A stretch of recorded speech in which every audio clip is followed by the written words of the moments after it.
Bien, a continuación presentamos el tema de los convertidores analógicos a digitales.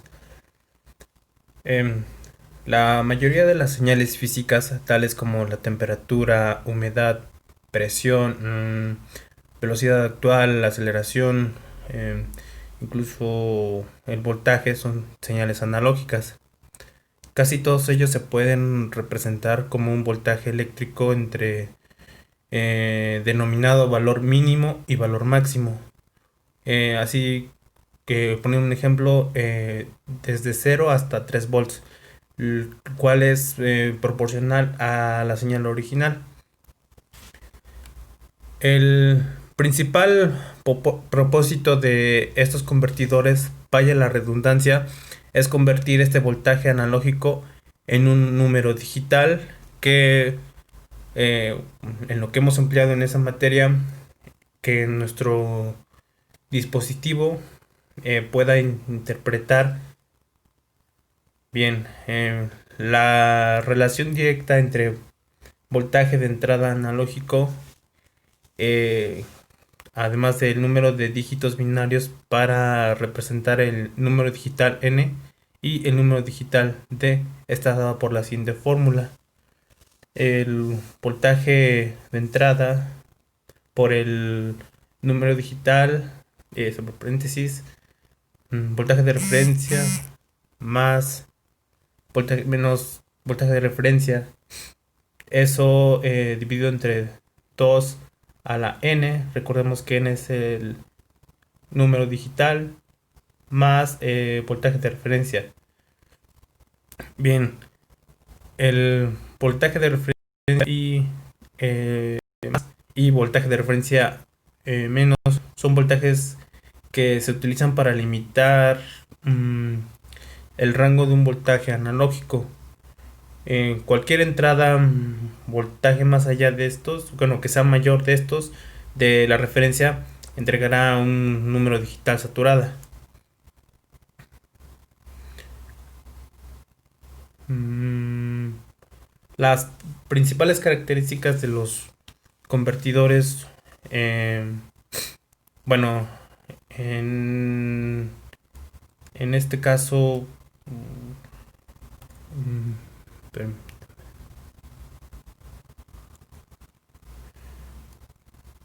mm, de aquí podemos poner un ejemplo de cómo interactúa el procesamiento de las señales analógicas desde el mundo real al mundo digital, que pasa por un microcontrolador. El comienza con el sistema físico.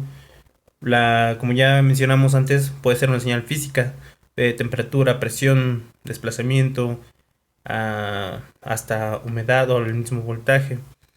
También, eléctricamente hablando, la resistencia y la corriente pueden ser señales analógicas.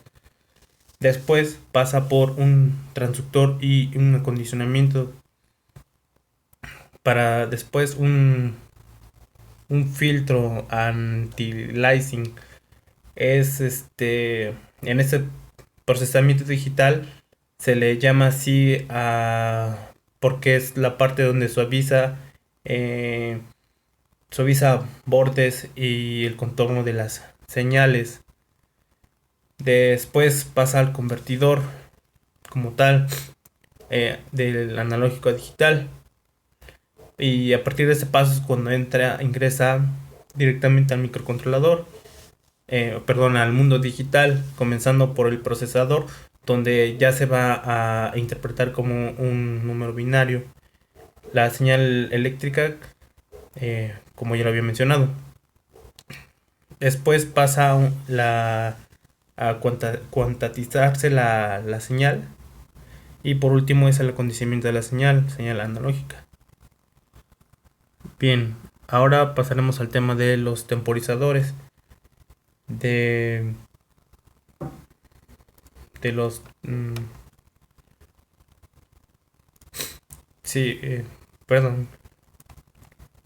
Como ya habíamos, bueno, visto en clases anteriores, los temporizadores son dispositivos que basan su funcionamiento en contadores los cuales miden la diferencia entre dos fases de un proceso, comunicando si se ha transcurrido un cierto tiempo.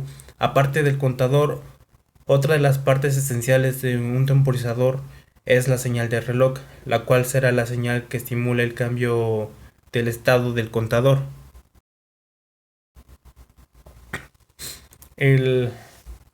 Las principales aplicaciones de los temporizadores en sistemas computacionales son las siguientes: principalmente medición del tiempo, división de frecuencia, conteo de eventos, base de tiempo para otros periféricos, USART, PWM, Watchdog Timer. También dentro de los temporizadores podemos clasificarlos en tres bloques. Primero son los temporizadores a la activación, que consiste que cuando después de la temporización, cuando termine de contar, provoca que la salida que se encontraba en estado bajo cambie a un estado alto, de low a high. El segundo bloque son los temporizadores a la desactivación. Contrario al funcionamiento del temporizador a la activación, este tiene la salida en un estado alto y cuando termina su conteo la pasa a un estado bajo. Es básicamente lo contrario del temporizador a la activación, de high a low. Y por último está el temporizador a la activación-desactivación, el cual consiste en un temporizador híbrido, el cual se mantiene contando, pero a la vez conserva un tiempo en estado alto y otro en estado bajo. Podría decirse que funciona de manera similar a un multivibrador biestable. Y pasamos al tema de interrupciones. Comenzaremos con un ejemplo muy básico. Puede pasar en la casa.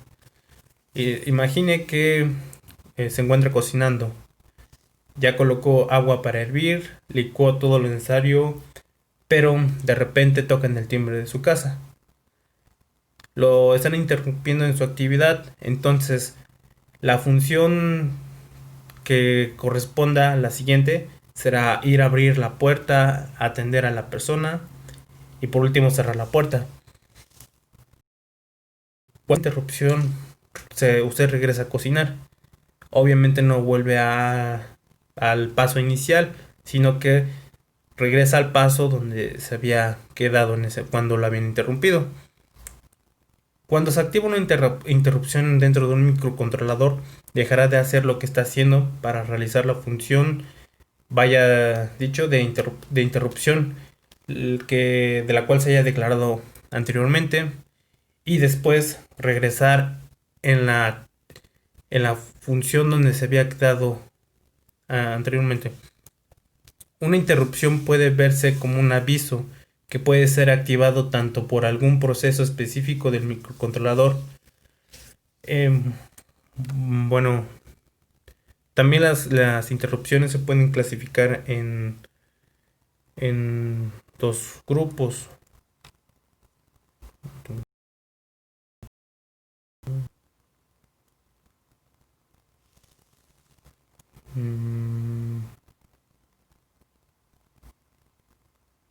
Sí, se clasifican, perdón, en dos tipos de interrupciones. El primer tipo corresponde a eventos externos que generan un estado lógico. Puede ser un cambio de voltaje.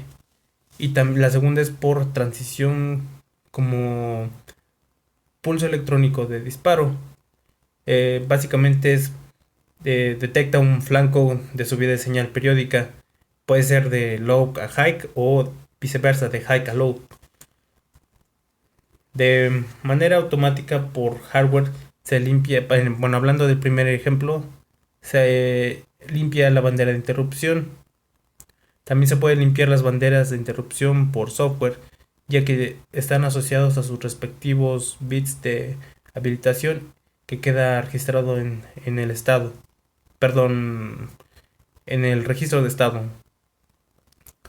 Similarmente, Si más solicitudes de interrupción ocurren mientras se encuentra en un proceso, alguna interrupción permanecerá en espera por prioridad, por orden. Cuando el contador de programa sale de una interrupción, retornará al programa principal y podrá ejecutar una más instrucciones antes de atender. El segundo tipo de interrupción, algo destacable, es que corresponden a interrupciones que pueden ser cambiadas o reasignadas por el software. Eso dentro de los pines de un microcontrolador. Esas interrupciones no necesariamente tienen banderas de interrupción. Un ejemplo más técnico en interrupciones, podemos imaginar que para monitorear el estado lógico que tiene un pin de microcontrolador, habrá que leer su valor continuamente. Si en cualquier momento este pin llega a tener un voltaje de 5 volts y no se interpreta por el microcontrolador, este podría ocurrir porque está ejecutando otras instrucciones. Esto podemos correr el enorme riesgo de que cuando se lea el valor de este pin, cuando haya cambiado sin ser detectado por lo cual se puede perder información muy valiosa del sensor al que estemos monitoreando o del mismo sistema.